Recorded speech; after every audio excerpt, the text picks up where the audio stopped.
My neighbor knocked at midnight. I opened the door. She said, "I can't sleep in there anymore." "Hello, I'm Daniel." I'm 31, a freelance architect who specializes in bringing old buildings back to life. And I've always been the guy who fixes things, structures, spaces, broken windows. Not people, not hearts, but I notice details. The way someone holds themselves when they're barely holding on. The difference between a polite smile and a real one. I grew up in Portland, moved to this quiet neighborhood 2 years ago after my divorce. 3 years living next to Margaret Reeves, and we'd exchanged maybe 50 words total. Police waves. Weather comments. Nothing that prepared me for her. Standing at my door, and her dead husband's cardigan, barefoot, holding a bottle of wine, like a peace offering. Paul had died Tuesday. Heart attack at his desk. I'd watched the parade of casseroles and sympathy cards all week. Now she stood there, silver-streaked hair uncombed, looking ready to run. But before we begin, let me know where in the world you're watching from today. It's always fascinating seeing who's joining us from around the world. I had been Margaret Reeves' next-door neighbor for 3 years. Our houses separated by a meticulously maintained hedge that seemed to mirror the polite distance we kept.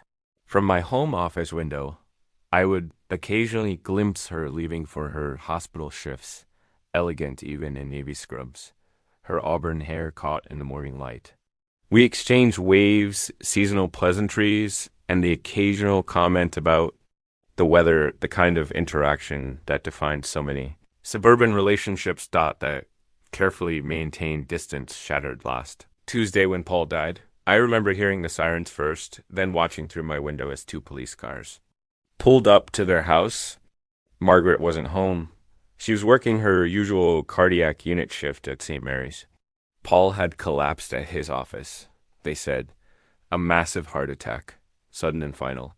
He was gone before the ambulance arrived. You never really know your neighbors until tragedy strikes. From my desk, I witnessed the steady stream of sympathy that flowed toward Margaret's door all week.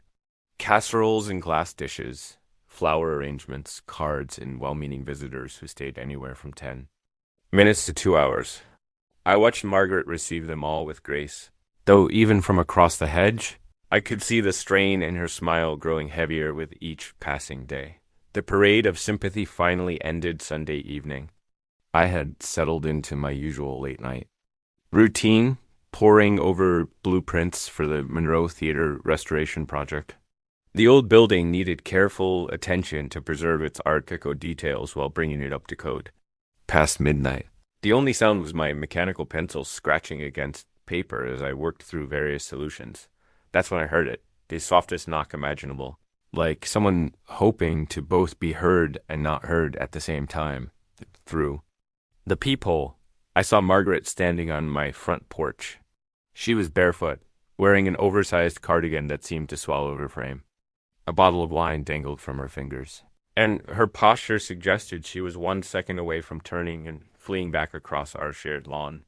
I had never seen her look so uncertain. When I opened the door, she spoke 5 words that changed everything. I can't sleep in there. Something in her voice, a mixture of apology, desperation, and determination, made me step aside without question. She entered my living room with surprising familiarity for someone who had never crossed this threshold before. Her eyes took in the scattered blueprints on my coffee table, the half-empty mug of cold coffee, the lamp casting its warm pool of light in the midnight quiet. "I'm sorry," she said, but didn't leave. Instead, she stood in the middle of my living room, clutching that bottle of wine like an excuse or an offering. The silver in her hair caught the lamplight, and I noticed for the first time how the stress of the past week had drawn fine lines around her eyes. I knew this moment was different. This wasn't the Margaret I'd watched host grief all week with. Perfect composure. This wasn't a capable nurse who strode to her car each morning, ready to face whatever medical emergencies awaited. This was someone raw and real standing in my living room at midnight because she couldn't bear the weight of her empty house. Any more 3 years of careful distance dissolved in that moment. The hedge might as well have vanished. All the polite. Waves and weather comments felt like a pretense we'd been maintaining for no reason at all. Here was Margaret Reeves, really seeing me for the first time, really letting herself be seen. The determination in her stance told me she had thought. This through had probably spent hours weighing this decision before that soft knock. Something in me recognized the courage it took to make this choice, to acknowledge this need for company, for escape, for whatever she was seeking in my living room at midnight. I noticed she wore no shoes, as if she had paced her own house until she couldn't stand it anymore and simply walked out, not even bothering with footwear. The wine bottle label was turned away from me, but I could tell it was something old, probably significant. Her cardigan slipped off one shoulder, and she absently adjusted it. A gesture so unconsciously vulnerable it made my throat tight. 3 years of watching life happen next door, through windows and over hedges, had not prepared me for this moment. Margaret Reeves stood in my living room, grief and wine and bare feet, waiting to see if I would understand what she was really asking for. Permission to not be alone. To not be strong? To not be a proper widow for just one night? I watched as Margaret chose the corner of my couch, tucking herself into it like she was claiming sanctuary. The wine bottle she'd brought sat untouched on the coffee table between us, its label still turned away. Something told me opening it would break whatever delicate moment we'd stumbled into. I just couldn't take another casserole, she said finally, her voice soft but carrying an edge of frustration. Or another hug, or another story about Paul. She pulled her cardigan tighter. His aftershave is still everywhere in the house. Even after I'd packed up his clothes, it's settled into the walls. I nodded, understanding what she wasn't quite saying. She needed 1 hour where she wasn't Paul's widow, where she didn't have to accept condolences or maintain that careful mask of grief. I'm working on the Monroe Theater restoration, I offered, gesturing to the blueprints scattered across my coffee table. They want to keep all the Art Deco elements but modernize the infrastructure. It's like solving a puzzle where half the pieces keep changing shape. Her eyes lit up with genuine interest. We get some fascinating cases in the cardiac unit, like that where everything seems straightforward until it isn't. She settled deeper into the couch, sharing stories that ranged from heartbreaking to absurdly funny, like the elderly patient who refused treatment until his cat could visit, or the woman who went into cardiac arrest at her own wedding and was back on the dance floor 2 hours later. I had turned on the television earlier, sound muted, and now a documentary about Antarctic penguins provided occasional visual distraction. We would both pause sometimes to watch the birds waddle across the ice, their determined movements somehow comforting in their simplicity. Around 2 a.m, Margaret's gaze drifted to my drafting table in the corner. "Is that where you work?" she asked, and I recognized the same curiosity I'd seen when she listened to my theater renovation stories. "Would you like to see the plans?" I found myself asking. When she nodded, I spread the drawings across the drafting table's surface. This is a lobby renovation. We're adding these skylights here. I traced the lines with my finger to bring in natural light. The original architects didn't have the technology we have now, but I think they would have loved this solution. Margaret leaned closer, her finger following the path mine had taken across the paper, so the light will come in at an angle. She asked, surprising me with her spatial understanding. "Won't that create interesting shadows with these decorative columns?" "Exactly," I said, unable to hide my enthusiasm. "The shadows will shift throughout the day, creating different patterns on the floor. We're using special glass to control the heat gain, but the light effects should be beautiful." That's when it happened, Margaret smiled. Not the polite, strained smile she'd been wearing all week for visitors, but a real one that reached her eyes. Something shifted in that moment, as if the roles we'd been playing, grieving widow and sympathetic neighbor, dissolved into something more genuine. "Would you mind if I borrowed a book?" she asked, gesturing to my architecture collection. "I'd like to understand more about what you do." Her hand hovered over several volumes before selecting one on Art Deco design principles. That it was nearly 3 a.m. when she finally stood to leave. The wine remained unopened, forgotten in our conversations about buildings and patience, and Antarctic penguins. I walked her to the door, watching as she crossed our shared lawn barefoot, book hugged to her chest. Back in my living room, I found myself listening intently for the sound of her car door, for the quiet settling of her house next door. The space felt different now, marked by her presence in ways I couldn't quite name. Her cardigan had left a slight impression in my couch's corner, and I could still see the path her finger had traced along my blueprints. I spent most of the next day pretending I wasn't rearranging my living room. Moving the armchair closer to the couch was just practical. Clearing space on the coffee table, stacking architecture magazines neatly, that was basic tidiness. But when I caught myself adjusting throw pillows for the third time, I had to admit I was hoping she'd return. You know those moments when you're so aware of your phone that it feels heavier in your pocket? That was my entire afternoon. When it finally buzzed around 6, I almost dropped my coffee. Found better wine in my pantry, Margaret's text read, "Mind if I bring it over?" I responded with what I hoped was casual warmth. Doors open whenever you want. Then I left the porch light on like a beacon, trying not to watch the clock. She arrived just after 8, wearing soft gray pants and another oversized cardigan, blue this time. Her silver-streaked hair was loose around her shoulders, and she seemed more at ease than the night before. No barefoot flight response tonight. She held up a bottle of red wine with a soft smile. "This one's meant to be drunk," she said, and I noticed her hands weren't shaking as she poured 2 glasses. We settled into our spots, her in the couch corner, me in the newly repositioned armchair. The television stayed off this time.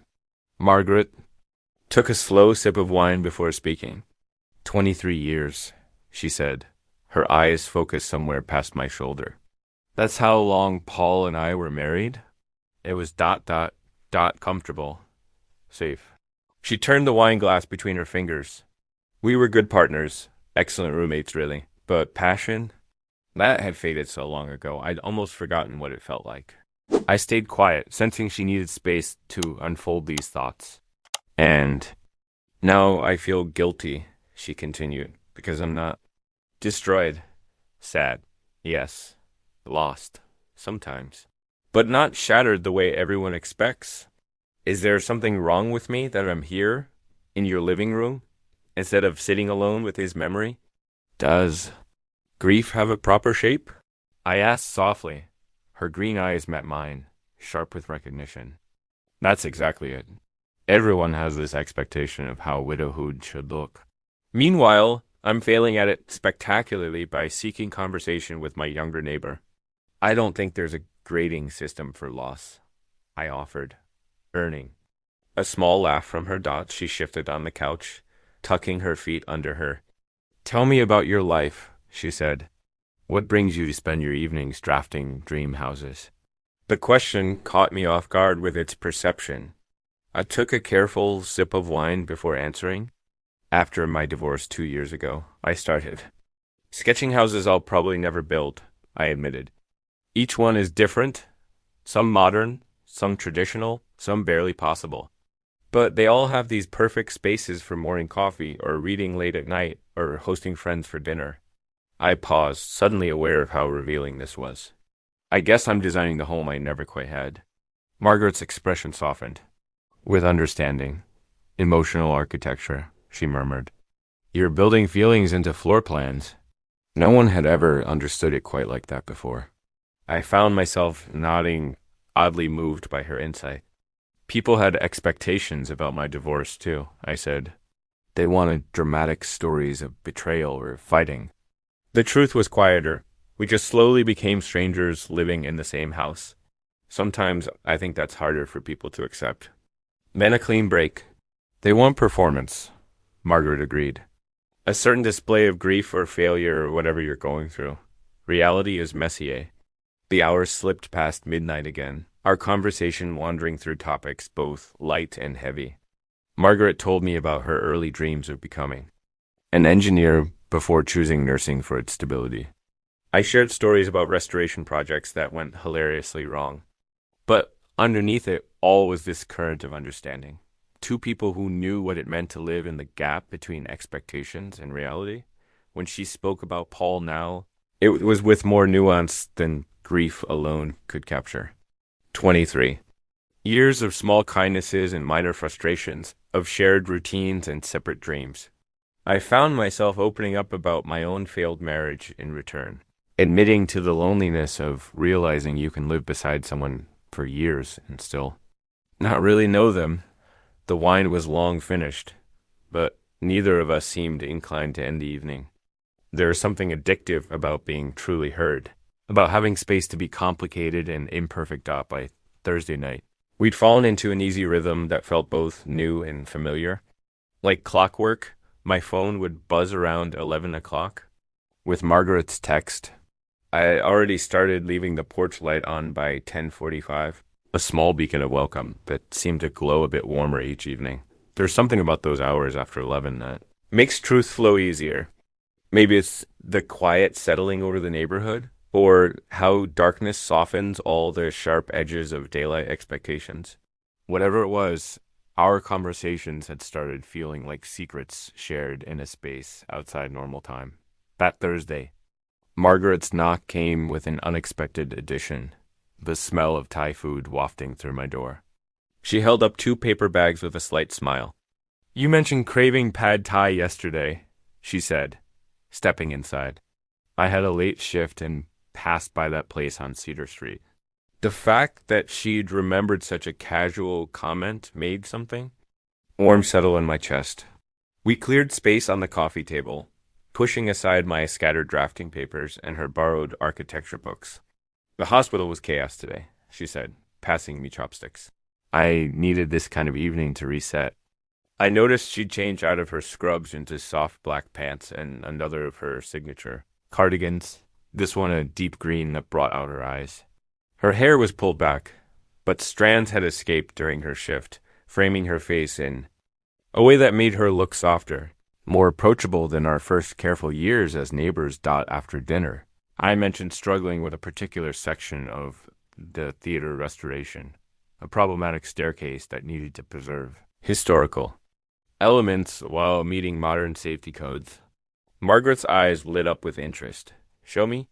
she asked, already moving toward my drafting table.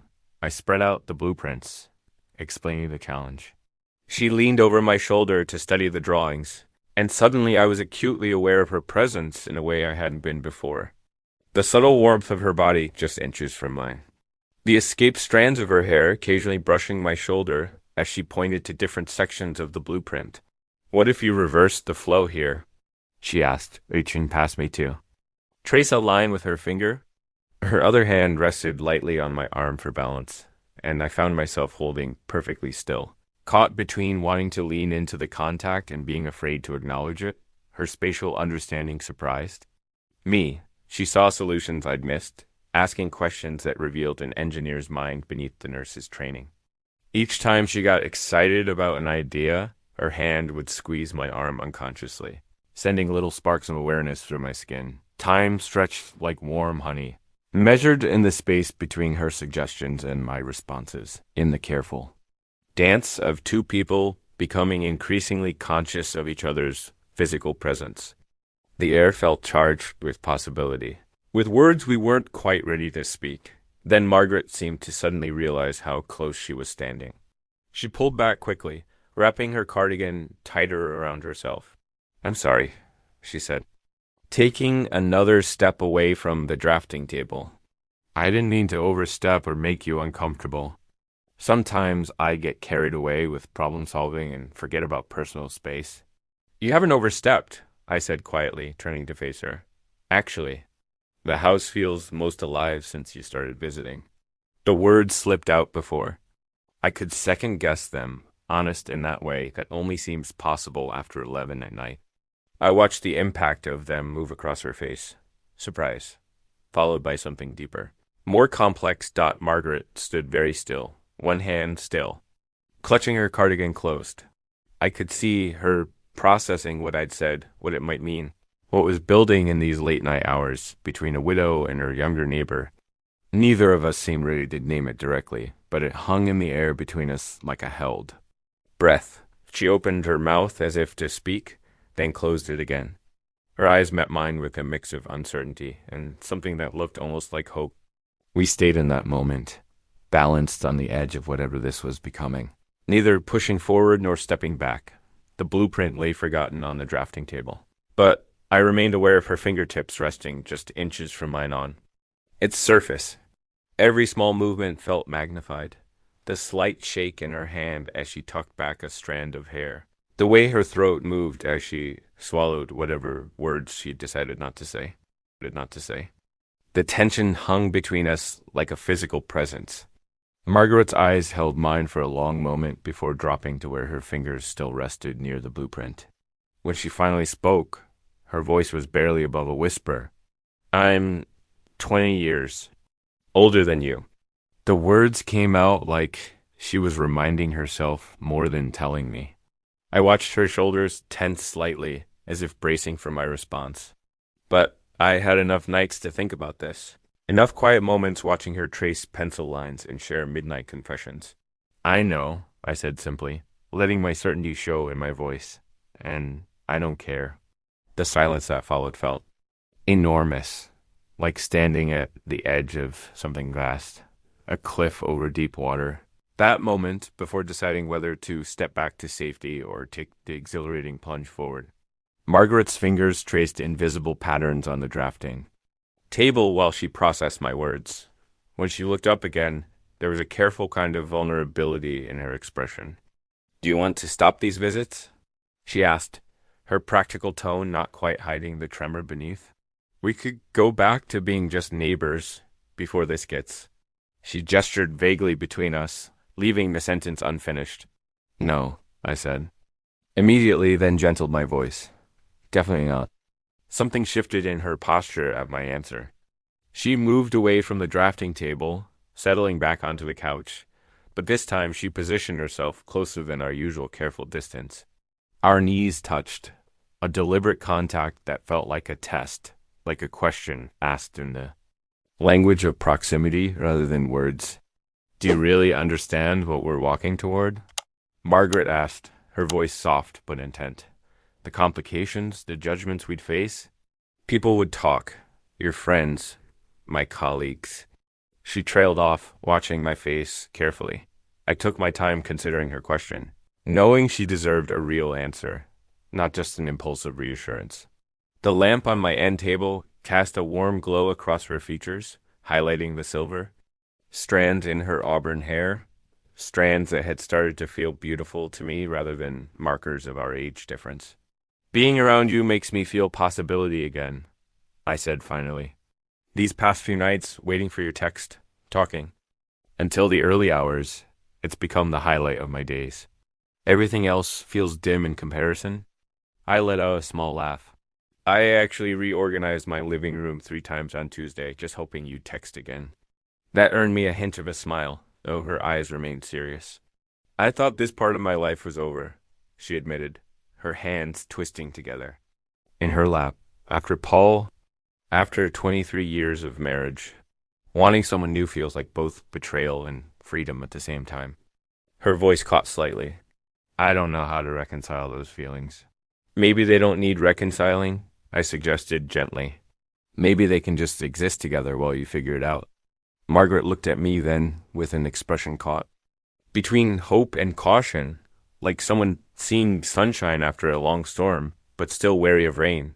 Our knees remained touching, that small point of contact feeling increasingly significant with each passing moment. Neither of us pulled away, but neither did we move closer, suspended in this space of acknowledgement, of possibilities not yet chosen but no longer denied. The Penguin documentary still played silently on the television, casting blue light, reflections across the room. In that gentle light, I could see Margaret processing everything we'd said and hadn't said, weighing the risk of what might come next against the safety of stepping back. Her cardigan had slipped off one shoulder, and she made no move to fix it. A small but telling departure from her usual careful composure Friday brought. The kind of storm that makes you question the strength of windows and roof tiles. Rain had started around noon, but By evening, it was a horizontal assault that turned the street into a maze of puddles and dancing leaves. I had just finished lighting my last emergency candle when the inevitable happened. The entire neighborhood plunged into darkness. I was halfway through a mental inventory of my flashlight situation when a familiar gentle knock echoed through the darkness.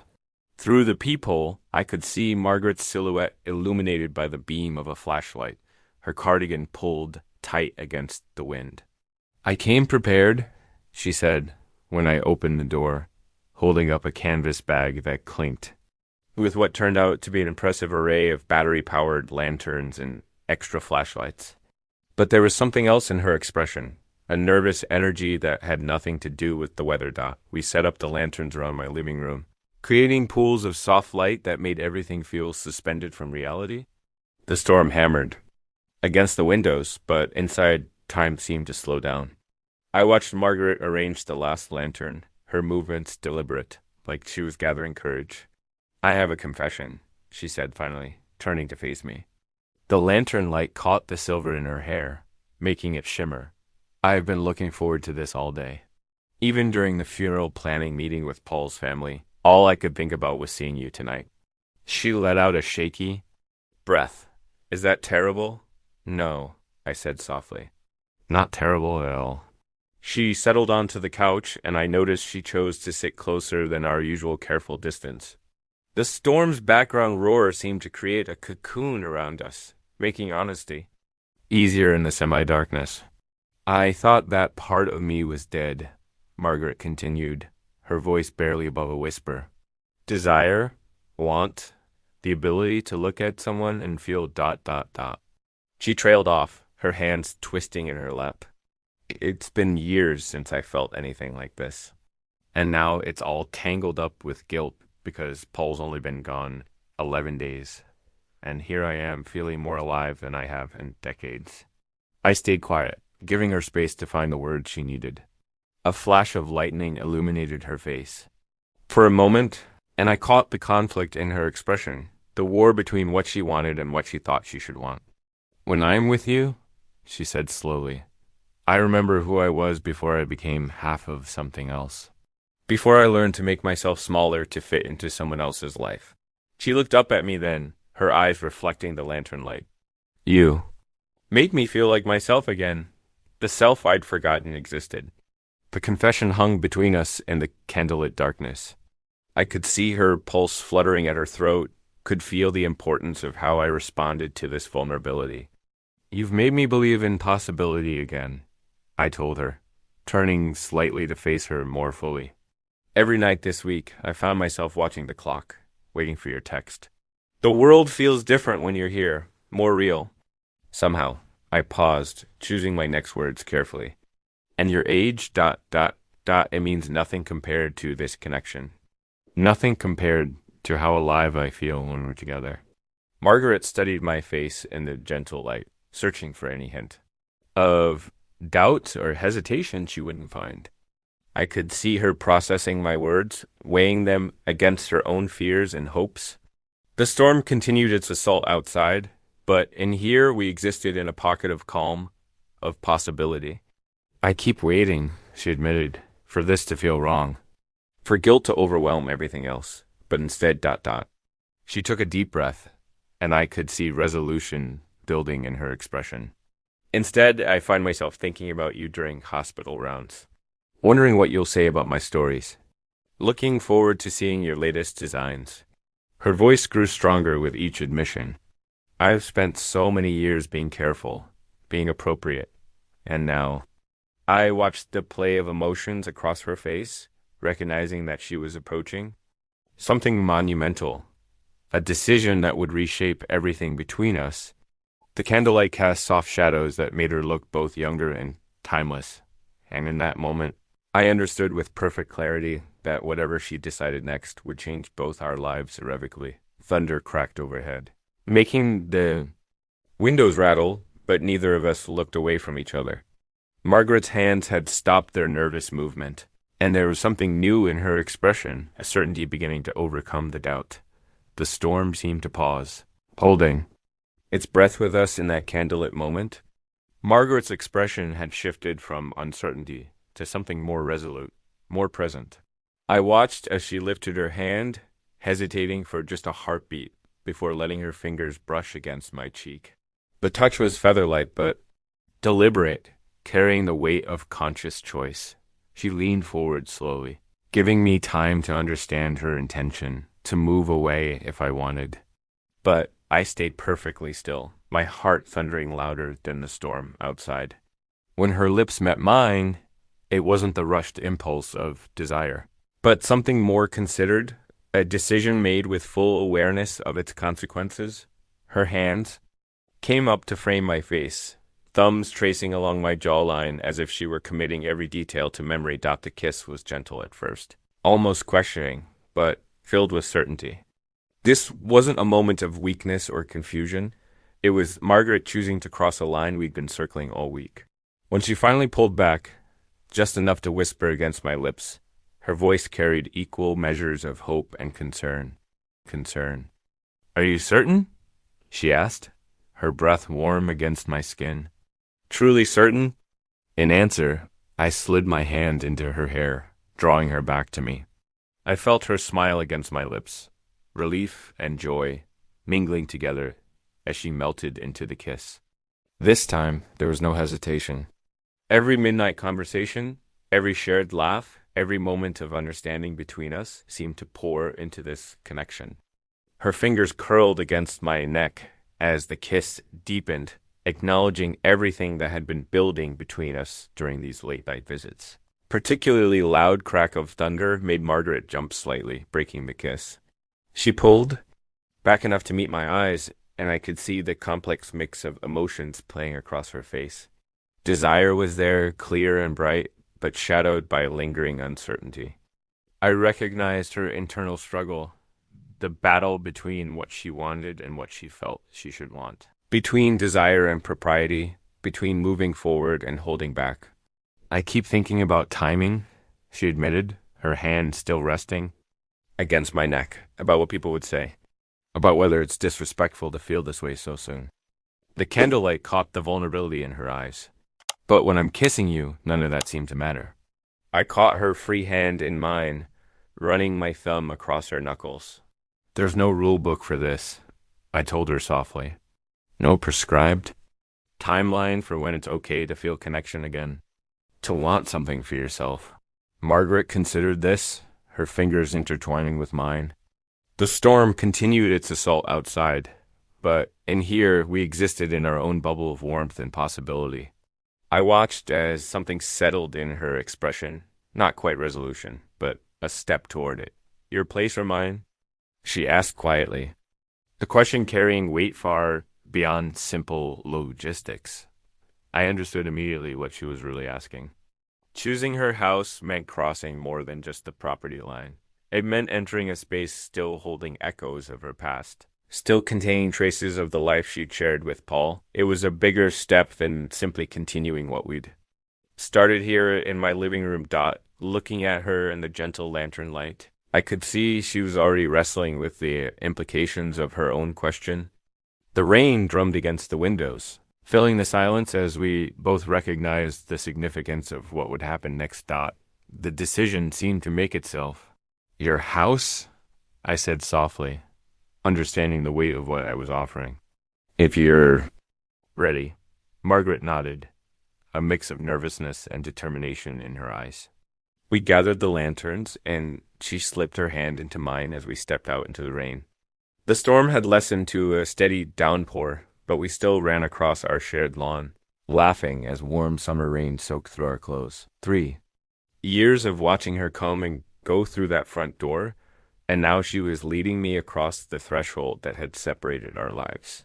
Inside, the darkness felt different than at my house, more loaded with history. I swept the lantern light around her living room, taking in the space I'd only glimpsed through windows. Paul's presence was immediate but not overwhelming. His reading glasses on an end table, his jacket still hung by the door, photographs of their life together on the walls. But Margaret didn't hesitate or apologize for these remnants. Instead, she moved through her home with growing confidence, leading me past the familiar into the unknown. I've been thinking about what people expect, she said, setting her lantern on the coffee table. The soft light caught the silver in her hair, made her eyes seem deeper. They want me to turn this house into a shrine to stop living while I remember. She gestured to a stack of sympathy cards. But that's not honoring him. Paul loved life. He'd hate seeing anyone stop living on his account. I watched her move around the room, noting how she seemed more herself here despite the memories. It takes courage to choose life, I said, especially when others expect performance grief. She turned to me then, something vulnerable crossing her expression. Come upstairs? There's something I want to show you. I followed her up the darkened staircase, our footsteps echoing in the quiet house. She paused at the top, gesturing too. A closed door, the master bedroom, I realized, before leading me to a smaller room across the hall. I've been sleeping in here, she said, entering what was clearly a guest room. The bed was unmade, books piled on the nightstand, her nurses. Scrubs draped over a chair. IKOULDN, single quotes, T dot dot dot, can't face our room yet. That first night after Paul died, I tried. But his pillow still smelled like him, and everything was exactly as he'd left it that morning. She sat on the edge of the guest bed, looking up at me. That's when I started walking at midnight, and then finding my way to your door. I sat beside her, close enough to feel her warmth, but not touching. You weren't just escaping grief, I said, understanding flowing through me. You were finding yourself again. Yes, she turned toward me, her knee brushing mine. But that makes me sound terrible, doesn't it? It's been 11 days since I lost my husband, and here I am, feeling more alive than I have in years. Voice caught. What kind of person does that make me? A human one, I said firmly, taking her hand. Someone who understands that honoring the past doesn't mean refusing the future. I squeezed her fingers gently. Life isn't a betrayal of memory. Margaret. She studied our joined hands in the lantern light, thumb tracing over my knuckles. The rain drummed steadily against the windows, creating a cocoon of intimacy around us. When she looked up again, I saw the question in her eyes before she voiced it. Will you stay? She asked softly, tonight? The weight of the moment settled around us. This wasn't just about tonight. It was about acknowledging whatever was growing between us, about choosing to move forward, knowing there would be no going back, about facing judge mothers who would say it was too soon, too inappropriate, too much of a gap to bridge. We sat in that quiet space between question and answer, both understanding that whatever came next would change everything permanently. We made our way back downstairs, the lantern light guiding us to her living room. The rain had settled into a gentle rhythm against the windows, creating an intimate bubble around us as we sat close on our couch. The cushions still held the impression of countless evenings, but tonight felt different, like we were writing a new story over old memories. I have been thinking about who I used to be, Margaret said, drawing her legs up beneath her. Before I was Mrs. Reeves, before I settled into what everyone expected. She smiled, a flash of something younger in her. Expression. I wanted to be an engineer, did you know that? I used to sketch out mad inventions in my notebooks during high school. I had this whole plan to revolutionize medical equipment design. What happened?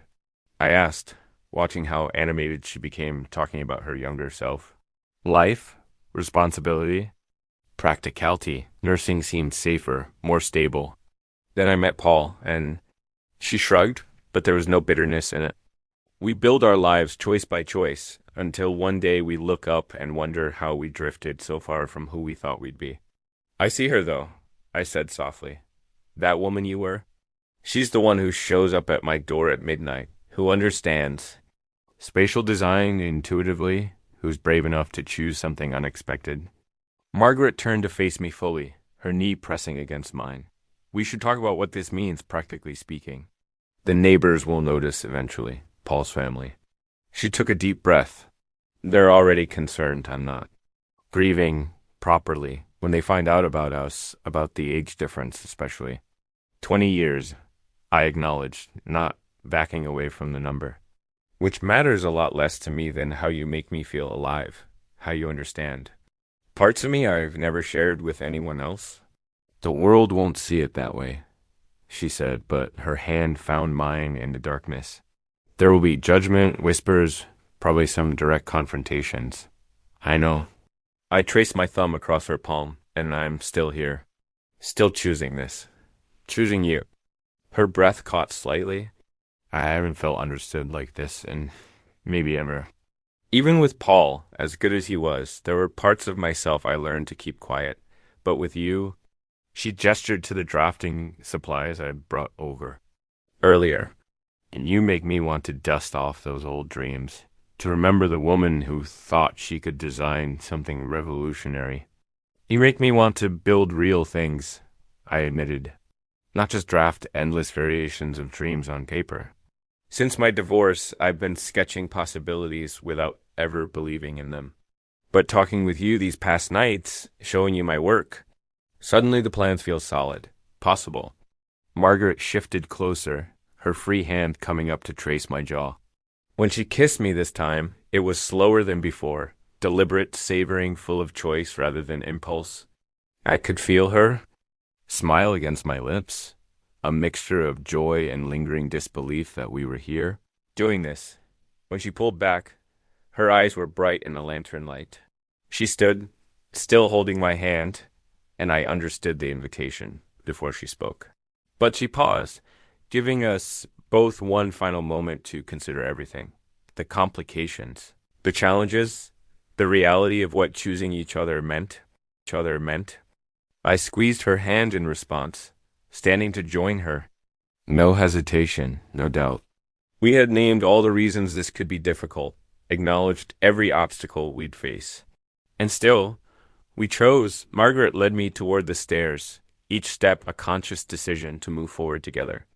Behind us, the living room held photographs and memories, tokens of the life she'd built with Paul. But as we climbed toward the upper floor, I felt the weight of the past lessening with each step.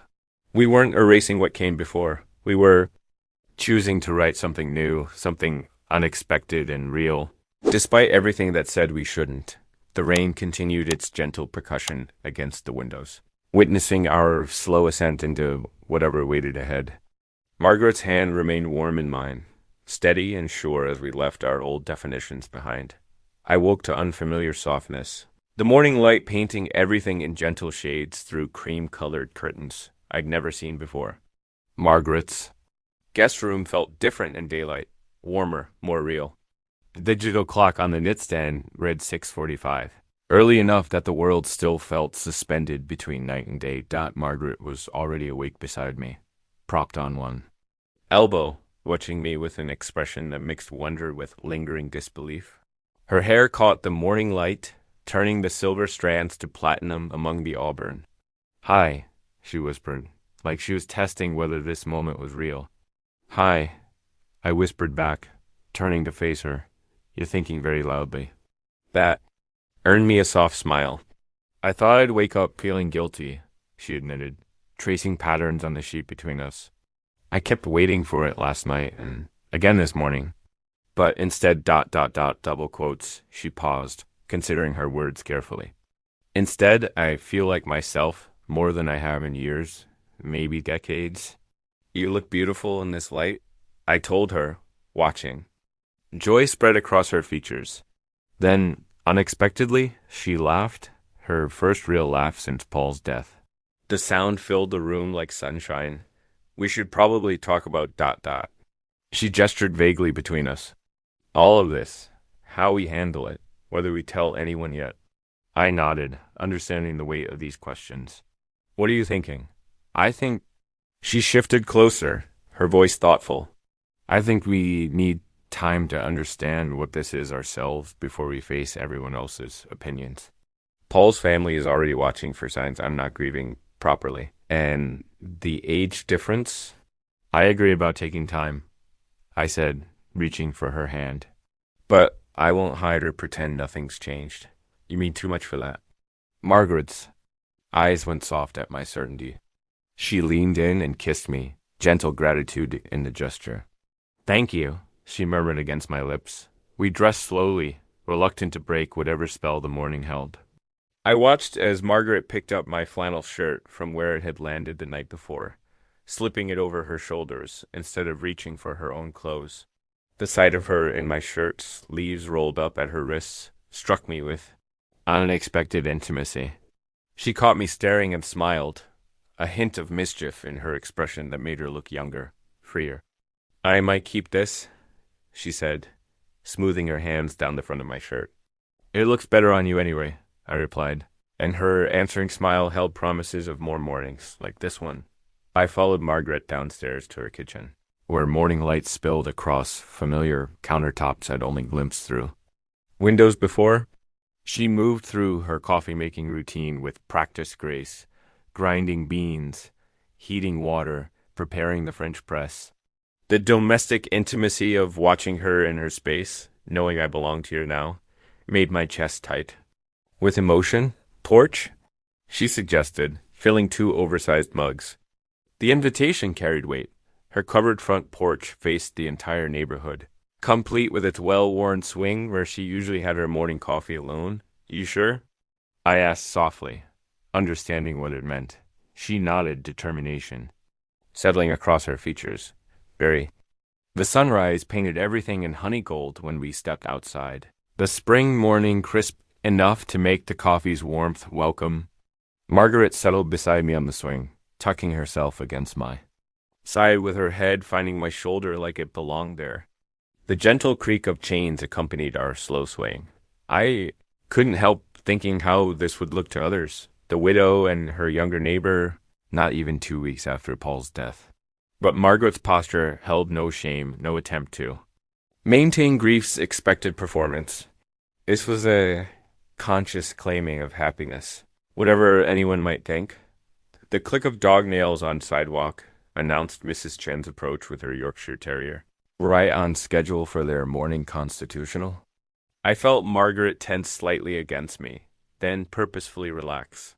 When the older woman noticed us, Margaret lifted her free hand in a wave without moving from my embrace. A quiet declaration of intent. Mrs. Chen's expression cycled through, surprised before settling into something that looked remarkably like approval. She offered a small nod as she passed, her knowing smile suggesting she understood more than we might have guessed. The neighborhood came alive around us as we swayed. Mr. Peterson started his weekly lawn mowing ritual next door. The Rogers twins jogged past in matching neon gear. The Hendersons washed their car in their driveway, soap suds catching morning light. Each passerby earned a double take at our tableau. But Margaret remained steadfast against me, her coffee cooling forgotten in her hands. I understood what she was doing, choosing us in broad daylight, refusing to treat this connection as something that needed hiding. Every minute we stayed visible was another small act of courage, declaring that love doesn't follow convenient timelines. We settled into a comfortable rhythm on the porch swing, our coffee cups emptying as the morning stretched around us. Margaret traced her finger around the rim of her mug, lost in thought for a moment before turning to me. "Would it be all right if I came to see the theater when it's done?" she asked, her voice carrying a hint of uncertainty. "I'd love to see how." All those late-night discussions turned into a reality. Why wait? "Come Monday," I offered. "I can show you the space before the final transformation. Let you see what we've been sketching come to life." Her face brightened. "I'd like that." She paused, then added, "We should probably get groceries today. I haven't really cooked all week, and I'm tired of takeout." The simple domesticity of planning. Meals together made my heart swell. Here we were, discussing ordinary things as if we'd been doing it for years instead of hours. But then her expression grew more serious. "I need to start dealing with the master bedroom," she said quietly.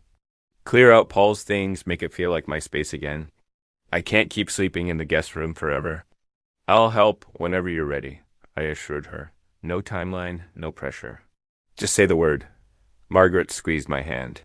"Thank you for understanding, for not expecting me to grieve according to some rule book, for letting me be complicated about all this." I thought about how quickly everything had shifted. 3 years of careful waves across the hedge dissolved by 1 week of midnight conversations. It felt impossible and inevitable all at once. Paul's family arrives next week, she mentioned, tension creeping into her shoulders. They want to plan the memorial service. They want single quotes, don't understand this. She gestured between us. Any of it. I'll be whatever you need, I promised. I can stay in the background if it makes things easier, or no, she interrupted firmly. I'm done arranging my life around other people's comfort. If they can't handle seeing me happy, that's their burden to bear, not mine. The sun climbed higher as morning edged toward afternoon. Neither of us moved to leave the swing, content to face forward together, watching the neighborhood's weekend. Routines unfold. Margaret's head found its way back to my shoulder, and I marveled at how natural it felt. Like we'd been waiting 3 years to find this exact moment. If tonight's words met you where you are, tap subscribe and pass it on to someone who might need the same pause. I'll meet you here tomorrow.